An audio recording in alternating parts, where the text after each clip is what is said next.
มาบัตรพี่น้องเลยเนาะใส่บาตรทำบุญวันพระวันศีลพี่น้องเอ้ยเนาะกับทักทายสบายดีFCกันเบิดสุขุสุคนพี่น้องเลยเนาะมาพบมาพบกันมื้อนี้พาพี่พาน้องลงมาใส่บาตรทำบุญในวัดบ้านเฮาเองพี่น้องเลยเนาะกำลังกะเกี่ยมลงมาหลายผู้หลายคนกะลงมาเรียบร้อยพี่น้องเนาะแต่ทางตะลุมตะลางพุ่นกะนั่งอยู่พุ่นลางพุ่นกะมีพี่น้องเนาะเต็มพี่น้องทางหอแจกเฮาเนาะหลังเลิกไปทางเฮากะหากำลังสิกาเกี่ยมลงมาพุ่นเนาะเดือนใส่บาตรเนาะวันนี้เป็นวันศีลดับเดือน3เบิดแล้วพี่น้องเนาะมื้ออื่นก็สิเป็นเดือน4ออกไม้คำหนึ่งน้องเอ้ยเนาะเบิดแล้วเดือน3ก็ได้มาพบมาพอกันอีกมื้อนี้กับพี่น้องเอ้ยเนาะใส่บาตรทำบุญในวันพระวันศีลหลายคนก็นั่งกาเกี่ยมลงมาเนาะมันทยอยลงมา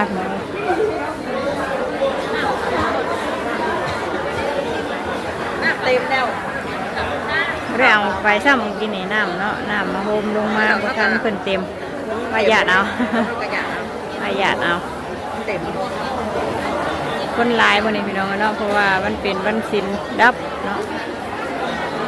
วันศีลเพ่งกับศีลลายวันศีลดับกับศีลลายพี่น้องเนาะแต่เพ่งมีศีลลายศีลหน่อยกว่าดับเนาะดับมีลาย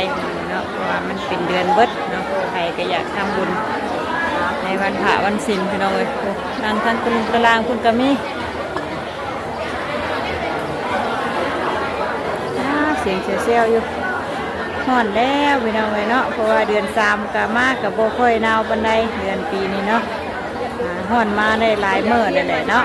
ห่อนให้กลัวเดือน4เดือน5พี่น้องเลยเนาะถ้าเป็นเดือน4เดือน5จักสิจำได้แล้วเนาะแต่ก่อนแต่เก่านี่ว่าเดือน3นี่แม่นง่ายเลยพี่น้องเลยเนาะลมหนาวแต่มาตอนนี้ก็ธรรมดาตกมาปีนี้เนาะบ่ฮ้อนบ่หนาวธรรมดาพี่น้องเลยแต่เก่าก็ว้าวเนาะหน้าตาแตกได้แดงดำเบิดยับเข้ามาอีกเนาะ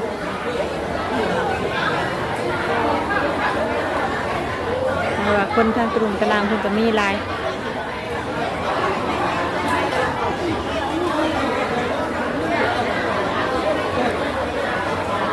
เนี่ยพอเขาก็ลงมาแล้วพี่น้องเลยเนาะเดี๋ยวเขาต่อคลิปเป็นระยะไปเด้อพี่น้องเด้อเนาะทางชีวัดคุณก็ลงมาแล้วพี่น้องเลยเนาะเดี๋ยวก้าวเกียมพี่น้องเลยเนาะไหวพระรับศีลเนาะตอนนี้ก็ยังบ่ทันเริ่มเสียงบนเซลแน่พี่น้องเนาะเดี๋ยวเขาจังต่อคลิปอีกรอบหนึ่งเนาะ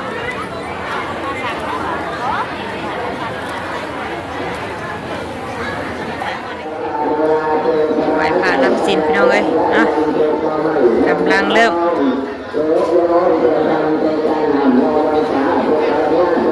Hãy subscribe cho kênh Ghiền Mì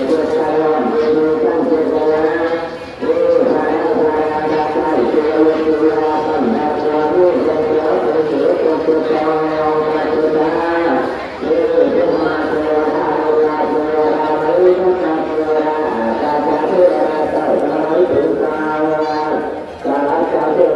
không bỏ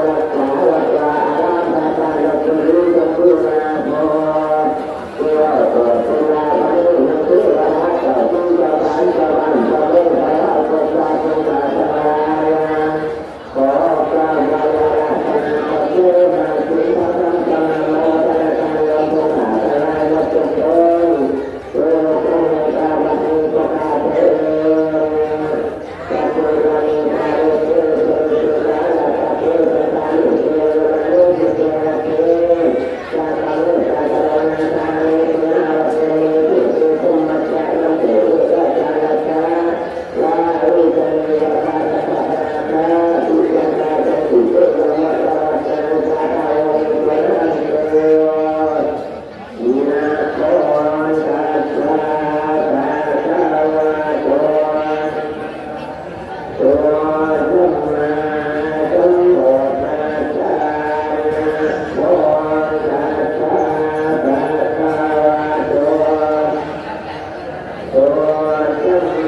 ใส่บาตรอยู่ทางนี้เนาะใส่แล้วก็สิกระต้มขนมก็สิไปไหว้ทางนั่นพี่น้องเนาะเพราะว่าถ้าจบงานแล้วค่ะทางศิริวัตรเนาะเพิ่นก็สิได้แยกเนาะแยกกระต้มขนมพี่น้องเนาะแยกไว้เนาะแล้วก็ไว้ให้หลวงตาเนาะไว้ให้หลวงตาเพิ่นเอาไปให้ไฟก็แล้วแต่เพิ่นพี่น้องเนาะแล้วก็พวกทั้งศิริวัตรเพิ่นก็สีปั่นกันเมื่อกินน้ำแน่เนาะเพราะว่ามันหลายพี่น้องเนาะมีหมากแตงสาลี่เนาะยามนี่ก็เป็นหมากไม้หมากตอกพี่น้องหลายผู้หลายคนข้าวต้มขนมเนาะแล้วแต่ผู้สิใส่พี่น้องเนาะมันก็หลายเนาะมันก็กินบ่เบิดเนาะยามนี่ก็สิเป็นหมากโม่หมากแตงเนาะสาลี่เนาะหลายสิ่งหลายแนวข้าวต้มขนมนมเนยพี่น้อง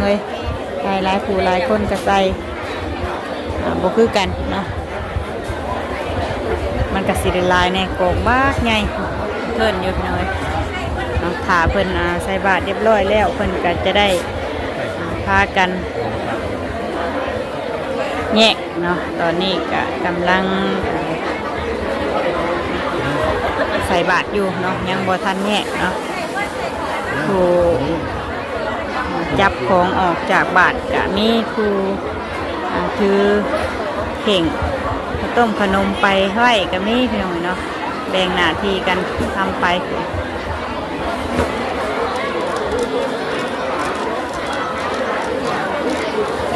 ผู้ใดใส่แล้วก็ลุ่มท้องกระดุมตารางคนก็มีเนาะมันแดดเนาะเวลาบุญทำเฮากับมันแดดใส่แล้วก็ลุ่มกระดุมตารางมีนั่งทั้งตารางคุณ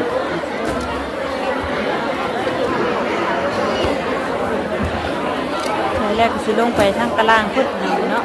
มันแดดเนาะตอนนี้ก็เฮาก็นั่งอยู่แดดที่กันหาทางลงเนาะโอ้ย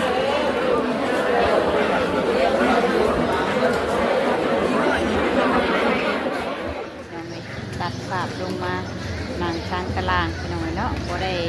มีสูงมีสะซ้ำเนาะนั่งพากันนั่งเลยพุ่นน่ะมัน แดดพี่น้องเลยเนาะทางอยู่ทางเพิ่งคุณมันแดดเนาะก็เลยพากันลงมานั่งอยู่ทางตะลุงตารางน้ำโมหลายผู้หลายคนพี่น้องเลยเนาะสบายดีอีกรอบเด้อพี่น้องเด้อเนาะมาพบมาพบกันทางบุญที่มื้อนี้เนาะใส่บาตรพี่น้องเลยในวันพระใหญ่เนาะพาพี่พาน้องมาใส่บาตรทำบุญในวัดบ้านเฮานี่แหละพี่น้องเลยเนาะใกล้ๆเนาะผู้คนกันหลายพี่น้องเลยเนาะนั่งเพื่อที่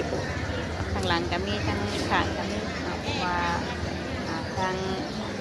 หอแจกเขามันเต็มเนาะมันเต็มคนหลายพี่น้องเลยเนาะกับมันแดดแน่เนาะก็เลยพากันมานั่งอยู่ทางตารางทางพี่ทางลุงพี่เนาะทางต้นน้ำใยพุ่นกะมีเนาะมันเติงพุ่นกะกำลังใส่บาตรอยู่พี่น้องเลยเนาะทางใส่แล้วกะลงมาตารางเนาะบ่ได้เต็มดอกทางเติงเพราะว่าลงมาทางตารางหมดแล้วเนาะลงมาทางตารางพี่กันลาย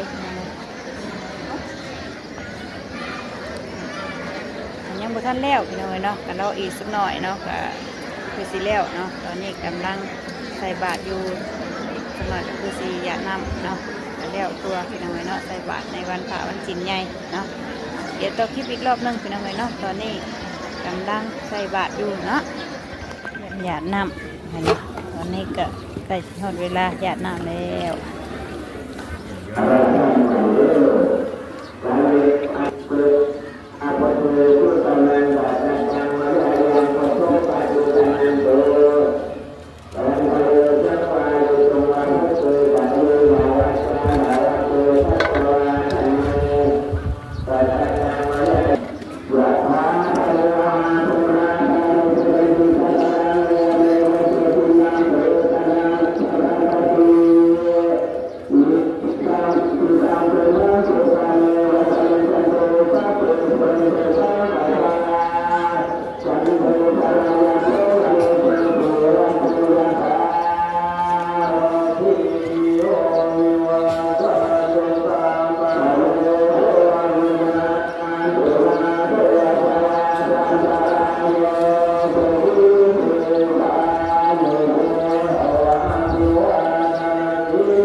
จบพิธีแล้วเนาะใส่บาตรทำบุญในวันพระวันศีลใหญ่พี่น้องเลยวันศีลดับนะมือดับของเดือน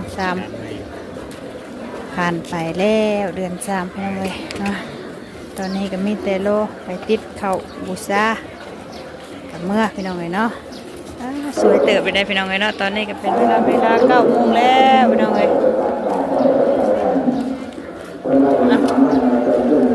ติดเข่าบูชาก่อนพี่น้องเลยเนาะ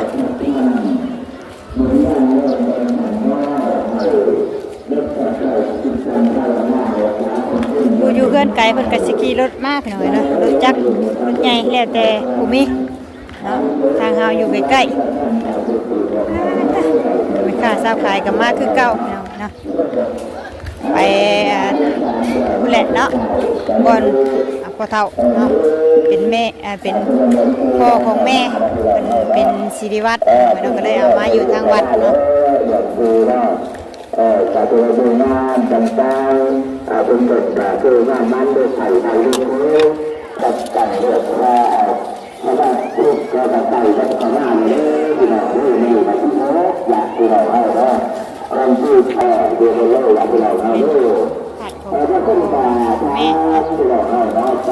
ขอบใจเขาเรียกเจ้าหน้าที่บ้านข้าวไม่หมุนไงได้ไม่หมุนดังเท่าไหร่ ขาซาขายกับพี่น้องเลยเนาะมาขายเฮ็ดขายฮอนขายกระตุ้มขนม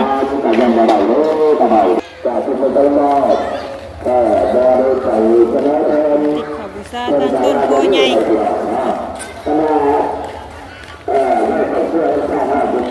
ตั้งใจหลักที่เราคือการมุ่งมั่นทาง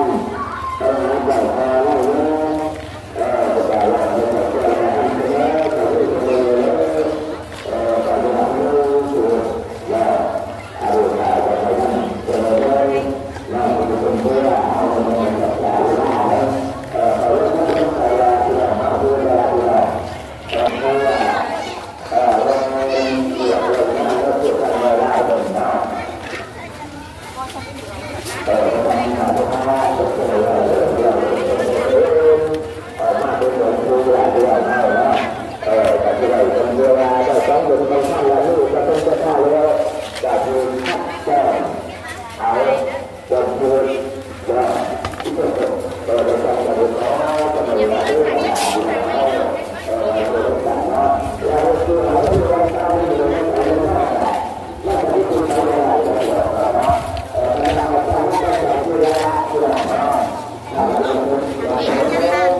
เก่าก็มีขันอยู่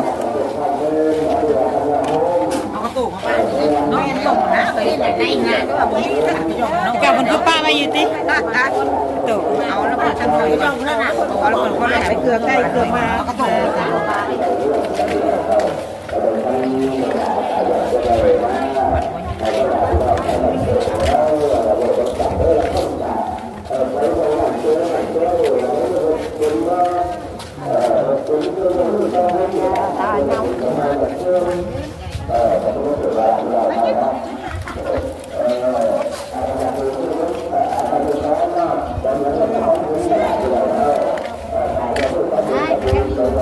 โอ้ยมี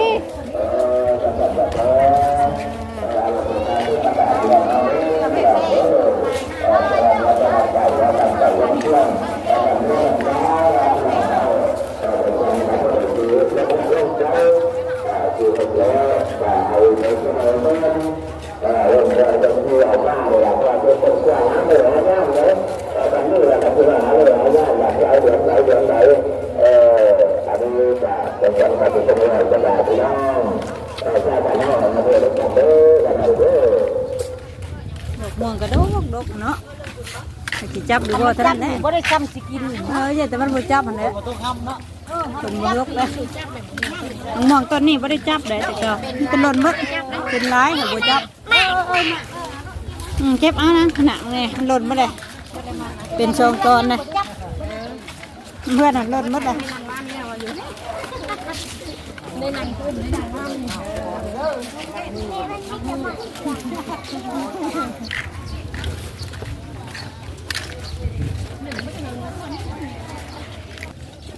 เราไงเนาะใส่บาตรก็เรียบร้อยแล้วเนาะมาติดเข่าบูชาก็เรียบร้อยพี่น้องเนาะสุขกายสบายใจใส่บาตรวันพระวันศีลพี่น้องเนาะวันพระใหญ่เนาะเรียบร้อยทุกอย่างพี่น้องเดือน3ก็เบิดแล้วพี่น้องเดือน4ออกมาเมื่ออื่นเนาะก็มีบุญใหญ่อยู่พี่น้องเนาะเพิ่นว่าเพิ่นประกาศเมื่อเช้าเมื่อกี้นี่เนาะมีบุญบังไฟแหละเนาะตอนนี้ก็ใส่บาตรก็เรียบร้อยพี่น้องเนาะสุขกายสบายใจเฮ็ดบุญเอากับพอประมาณนี้พี่น้องเนาะสำหรับคลิปนี้ก็มาใส่บาตรทำบุญในวัดบ้านเฮาเองพี่น้องเนาะสำหรับคลิปนี้ก็พอประมาณนี้เด้อเนาะ ขอบคุณสำหรับกำลังใจคือเก่าคือเดิมพี่น้องเลยเนาะสำหรับคลิปนี้ลาพี่ลาน้องแล้วเนาะฝากเป็นกำลังใจให้กันแน่เด้อเนาะอย่าพาเปิดพาเบื่อกันพี่น้องเลยเนาะสำหรับคลิปนี้ไปแล้วพี่น้องเลยเนาะสบายดีกันเบิดสุขุสุขคนได้บุญน้ำกันเบิดคู่คู่คนพี่น้องเลย